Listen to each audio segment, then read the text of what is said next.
Oh yes, my Jesus.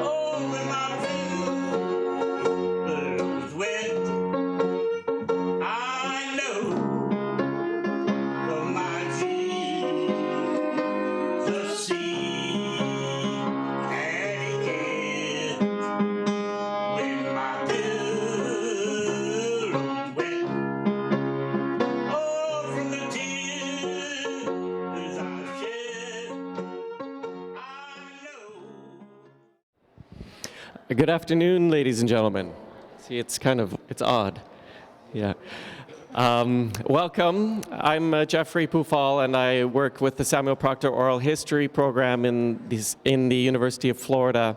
And all of these students here on this part are interns in our program.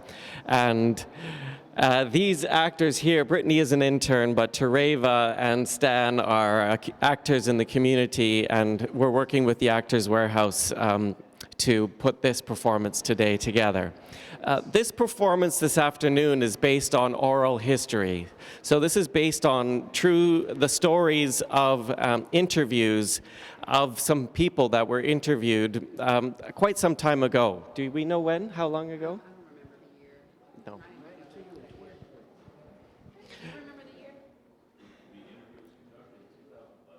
2011, the interview was conducted, and it was conducted with a couple.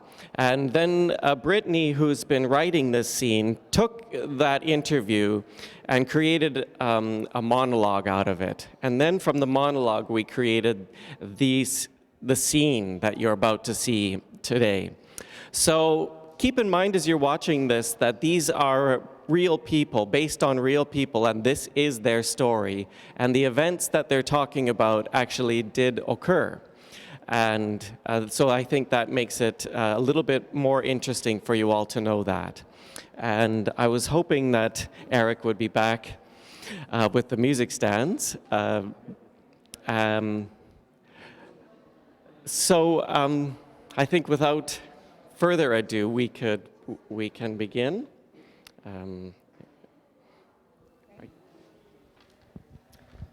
Before you came here to Marion County, how was it out there in Rosewood? Rosewood? We had some pretty bad times down there. Ooh-wee. When we first moved there, we needed all kinds of equipment, refrigerators, this and that and the other thing. So we went up to the, what was that store? West or Best or something. Where? Jabs. Yeah, Jabs. Yeah, I knew it was something like that. Anyway, we went up to the store. We was looking to purchase refrigerators, the everything we needed for the house. All right, we paid for it. And it must have been a couple of months later, the proprietor come down to the house and he said, Daddy, tell her what she said. Well, you know I'm getting some new supplies in, and I think I could bring them equipment down to you. Okay. I said, okay. So he came down that day. He said, before you get excited, let me tell you this. I sold yours, but I bought you another one. He did what? Sure did. I said, you did what? He said, I sold what you had, but I bought you this. I said... Mama told that man flat out, I didn't purchase that. I want what I bought. That's when I knew I had me a firecracker. So he looking all crazy, because he surprised us all get out that I said anything. But I wasn't happy, and we paid our money. I said, you wanted me to have that. I wanted what I bought. I know that's right. He also had our sale receipt on the side of the cash register, so everybody in town could see what we bought and how much it cost. So I said, you know what? You just give me my money back. You can leave these items here, but I still want my money back. And to make sure that check was good, that man wrote, Mama done went down to the bank with that man. He gonna say, you a tough lady to deal with. He don't know the half of it. See, that's why we brought from our own peoples in Marion County. He was running for county commissioner. I said, you know one thing? I wouldn't vote for you anyway. You don't even know how to run a business properly. You a phony. No, I'm an upstanding individual here. Upstanding my behind. What he did to y'all wasn't right. I said, let me tell you something. If you and your boys come down here in some white sheets, I'ma fill you so full of holes, you gonna look like Swiss cheese. Oh, no. I don't belong to that organization. Sure you don't. Well, let me tell you right now, if you come down to me, you'll be all flat out there looking like Swiss cheese. So he left. The fellas they would go out there and they would hunt deer and shoot deer or something like, and they would skin them and leave the hide in the road, and we have to go around them or whatever. They would put rats, anything into our mailbox. Yeah, we had some pretty bad times down there. Marion County is not the Marion County it used to be either. Sure ain't, no. Marion County was a progressive county for black people. You know, Ocala was a place where we didn't have to mingle with the white section of town. We was colored people. Sure was. Since we're talking about it, I'm going to tell you, I've been 4 or 5 different things in my lifetime. I've been a Negro. I've been black. If there's one thing that I am definitely and truthfully, I am colored. Even though, of course, they use it derogatorily. I'm still colored, and I'll always be colored. But now it's this Afro-American thing they got me being now. Ain't nobody in my family I can trace back to Africa. Sure ain't. But somewhere along the line, somebody way back somewhere or another come from Africa. Because I'm brown-skinned, you know, they gonna say my people had to come from Africa. What if we come from one of them Hawaiian islands, Tahiti or something? Because they brown-skinned too, you know. Anyway, like I was saying, a lot of people don't know. You probably don't know it. They don't know it. Hush now, can I say what I'm trying to say? Oh, go on then. Go ahead, sure can. Now, in Marion County, everything we ever wanted was in the colored section of town. I mean, all the businesses, we even had a movie house called the Roxy Theater on Broadway. We didn't even have to go to the white folks movies, because if you went up to the white folks movie theaters, they had you walk up the fire escape and sit up on the balcony. So we didn't go there. And on Saturday, we went to the Roxy. When I was going to school there, we had a colored bank on the corner of Broadway and Magnolia Street. And on Saturdays, owned by colored people. You know, I don't know another colored bank in the state of Florida, but we had one in Ocala. Sure did. Now on Saturdays, all up and down Broadway was colored businesses, black-owned businesses, businesses on Broadway. Yep. As I was saying, on Saturdays, you could find everybody on Broadway shopping. In Marion County, all the colored people knew each other. Everybody knew everybody. And his Japanese wife. Yeah, what's her name? Mookie or Cookie or... I forget her name. Fuji. Yeah, Fuji. That's it. I knew it was something like that. Yeah, we knew them pretty well. We knew everybody, and they knew us. Yeah, and Scogans were pretty. They were pretty nice, as far as I'm concerned. Yeah. I forget. I've been over there, asked them several times for things. Yeah, and it was And the whole Fuji gave me a bunch of honey or something other. Are y'all done?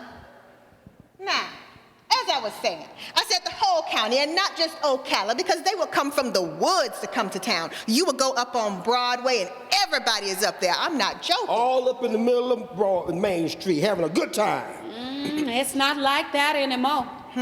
Nobody knows anybody anymore, because it's just not the same. And colored folks done changed too. Well, I know what white folks ain't changed. Everything's still the same. Rosewood. The history repeats itself. Well, everybody's heard the saying that history repeats itself, right? But they don't know that about Rosewood. 7 days after Christmas, 1923. 7 days after Christmas, 1923 is New Year's Day. When all the commotion started in Rosewood, where they started chasing all the people of color away. Right. And doing, whatever they wanted to do. Now, I said 7 days after Christmas, 1923, when the Rosewood Massacre started for a reason. Because history repeats itself. Not 1923, but 2003. 7 days before Christmas. The only first people of color to move back into Rosewood was chased out 7 days before Christmas. Which was the 18th of December. 2003. I remember because it's my grandbaby's birthday. See, in 1977, I talked to Jim King to buy some land. I was looking for about 5 acres where I could raise some chickens or some hogs, where I wouldn't bother nobody. So he took me to Rosewood. I didn't know nothing about no Rosewood. I never heard of the place. And we went up, not the road I usually take, but we went to the house, but we went to another road, came in from the back way. Brought me in, and when I came in on both sides of the road, what number? Palmetto trees. And palmetto palms are beautiful. 40 acres of palmetto trees. 40 acres. 40 acres at $400 an acre. I say, nah, all I need is 5 acres. But he looked at it. You know I wasn't gonna buy it. But we got to his office and he say, I said, will you take them 40 acres? Would you take $300 an acre for it? He said, no, I can't do that. But then he come back and he say, can you give me $500 down? Now I had $3,500 in my pocket. I said, will you take a check, an out-of-state check? So I wrote him a $500 check on the Bank of Washington, D.C. for them 40 acres. In Rosewood, not knowing nothing about it. See, you heard that saying, 40 acres? 40 acres and a mule. I had 40 acres and a mule. In Rosewood. I did. But what I found out was the property that I bought was once belonged to colored people. The rich white folks in Chiefland bought for taxes. When all the colored people ran away, they escaped from the massacre and all. They left all that property. And all the rich people in Chiefland bought all that property down there. I learned that as the years went by. But that's how I got to Rosewood. Now, I said all that to say what I said. Get to the point, Daddy. December the 18th, 2003. 7 days before Christmas. My grandbaby's birthday. My brick home decided to destroy itself, catch fire and destroy itself. Sure did. Completely destroy itself. I had nothing left in the world except my clothes on my back. No material, nothing left. Even everything we had, even the money we had in the house burned up. Everything. 7 days before Christmas. Get out of town. Well, we had to. Cause I wanted to rebuild my house. And Levy County refused to give me a building permit to rebuild my house, my own land. And that's why I say history repeats itself. All this time gone by, we done went from colored to black, but ain't too much really changed what they calling us.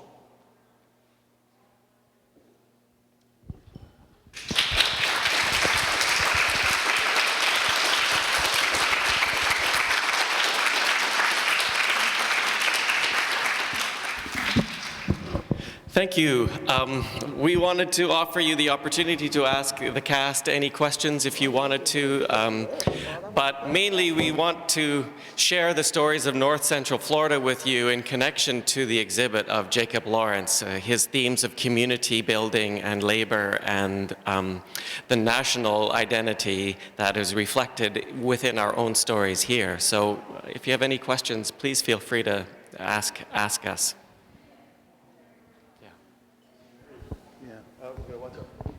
What was the name of that family that, the one black family that was there and they burned the house down? I think my wife may know.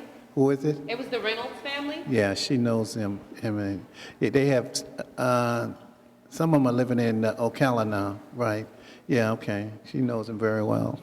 Yeah, there were a few families that I know a good friend of mine, his wife, they got compensated for something a few years back.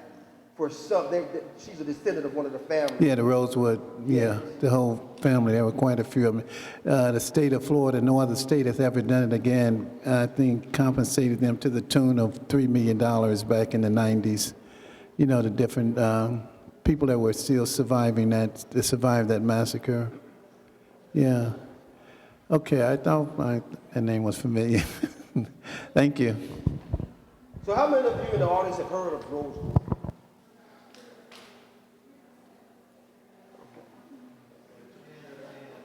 Do you mind sharing that? A little bit. I'm so, Thank you. Sorry to call you. You spoke up. well, I'm just, well, it's like you open yourself up. But yes, we are direct descendants from Rosewood. And I remember in 1987, the first time I visited there, I could actually feel the sorrow. I could actually feel the sorrow and the grief that stayed with me for a very long time. But today, my son, his cousins, and some other extended relatives get to participate in the reparations that had been made, which I think Mr. Dupree alluded to, called the Rosewood Family Scholarship. Right. So there are a number of young people who have been able to participate in receiving those reparations, ensuring them of a college education. Okay, they were sending them to school. They were sending some folks to school, right? Well, yeah, they can apply as seniors in high school, Yeah. but we have to document the lineage Right. to a direct ancestor that lived there during that time. And those records are now digitized, which make it so much easier to apply for the scholarship, which is renewable each year, ensuring that our young people get the education that so many in the generations past were denied. So now they get the benefit of that. And I am just, there's a part of me that still sorrows because Levy County does not like visitors. They are still feeling the guilt and the shame. And so they really don't like people nosing around there in the Rosewood area. But you can see the foundations of some of the homes in that area. I'm grateful to Ms. Sherry Dupree, Dr. Dupree's wife, who leads tours in that area and teaches concerning these things. But there's a part of me that rejoices that in the state of Florida, there has been that move to some level of reparation concerning that loss, that my son now and his cousins get to participate in. So when we heard you start your skit, your performance, and you said Rosewood, we were like, oh yeah, let's pay attention to see how this plays out. Thank you for allowing me to share. Thank you for sharing.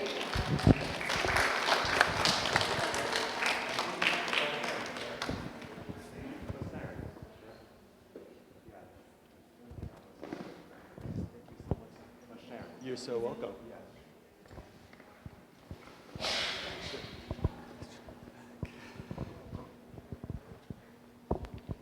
Hi, I really enjoyed the play. Something you touched on that was very interesting to me, it was like maybe a sentence or two of the whole skit, but like when you were talking about the transition from like basically being called colored to African American to black,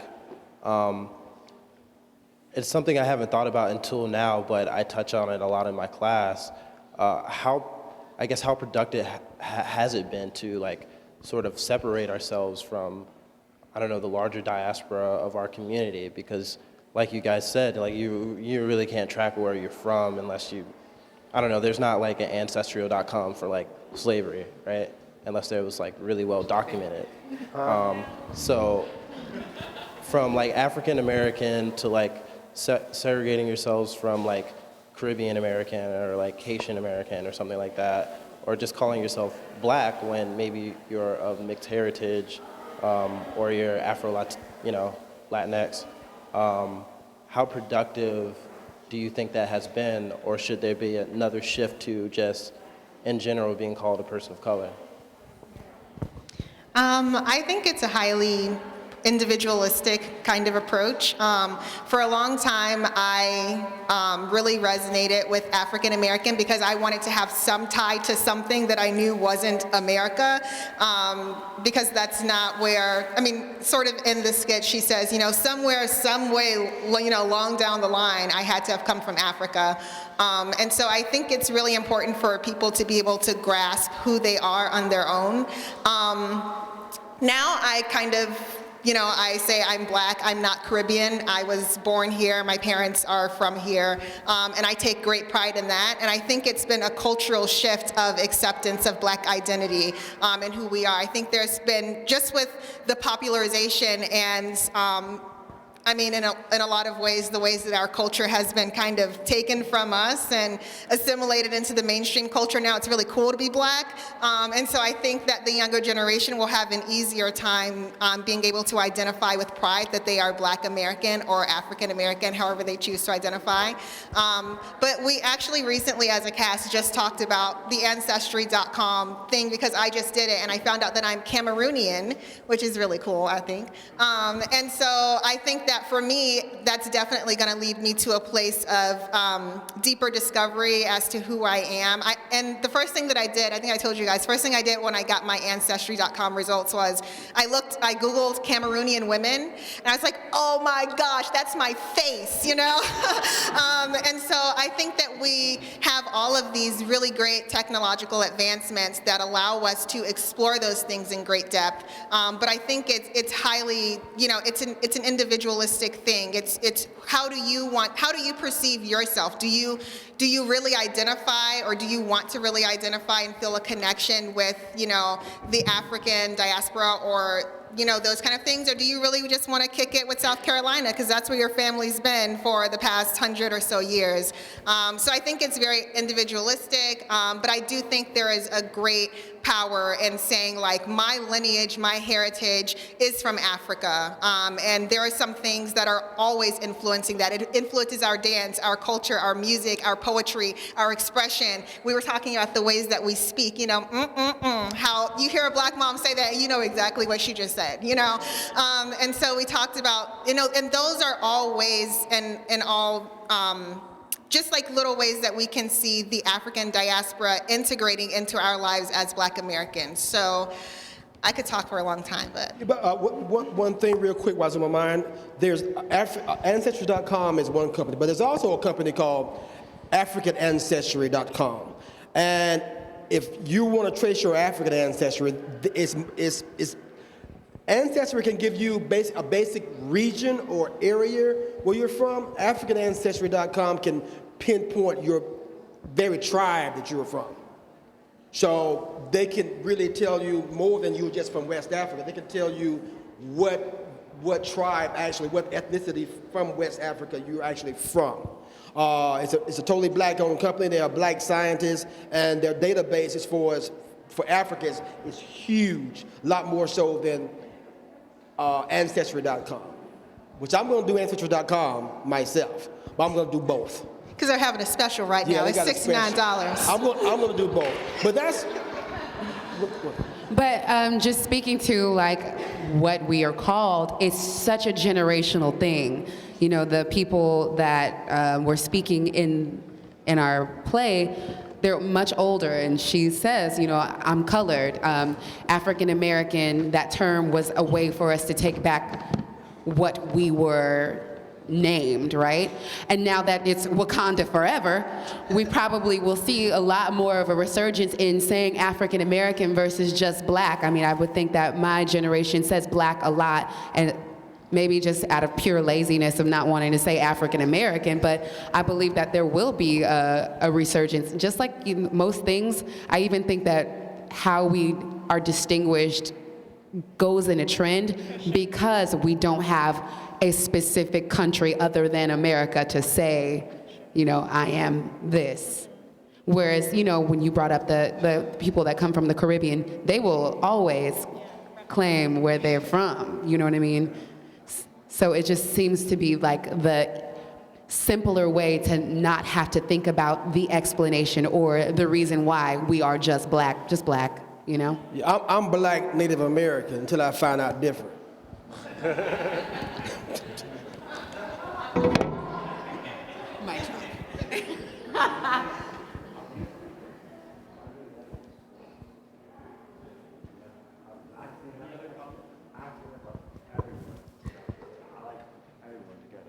Mixed together, right? Yeah. Yeah, usually I like everyone mixed together. For example, two, a muscle, you know? Right. Cool. Is that like everyone mixed together? Okay. Right. Yeah. Yeah, pretty soon that's what it's gonna be. Yeah, you're welcome. Won't be long. A few more years. So this interview, I think one person said it was like 2010, 2011, something like that. Was it part of the Samuel Proctor oral history? Okay. Yeah, that's actually. That is the internship that we are a part of right now, and so that's an ongoing project. So there's tons of interviews, and we are working in collaboration with the Harn for this, and we have a museum nights coming up, so we're all looking to create performance pieces based on interviews that we take or the ones that are there. I wanted something that we could present for, you know, the opening weekend, and I just asked Ryan, who is really familiar with the interviews and the people and just all of the things Samuel Proctor and African American in the, what do we call it, the database. He knows so much. So he told me about this family and their story, and he's like, it kind of reads like a movie, and it really did. They had such a fantastic energy that I couldn't help but to relate to the speakers. I could just see them, never seen the people before, but like I just felt like, oh, I feel like people should hear their voice. So there's other interviews that we've all listened to, read multiple interviews, but this couple, this family just stood out to me. And it was really their mentality.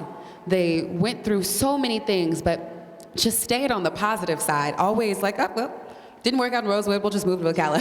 I got a little bit of money, it's okay. You know what I mean? We'll be fine. And I just loved the energy, and it came through the interview, through the transcript, and I just felt like they shouldn't be left in a file. And you guys did such a beautiful job of bringing that file to life. Thank you so much. Thank you. Thank you all very much for attending this performance. If you are interested in more of our performances, we will be working in April 12th Museum Nights and April 15th as well. We'll have more performances throughout the entire art gallery on those days. And we have one more performance today at 2:30. Yes, we're doing this again at 2:30, so if you came in late or you missed it, you'll be back at 2:30. Yeah. Thank you. Enjoy the exhibit.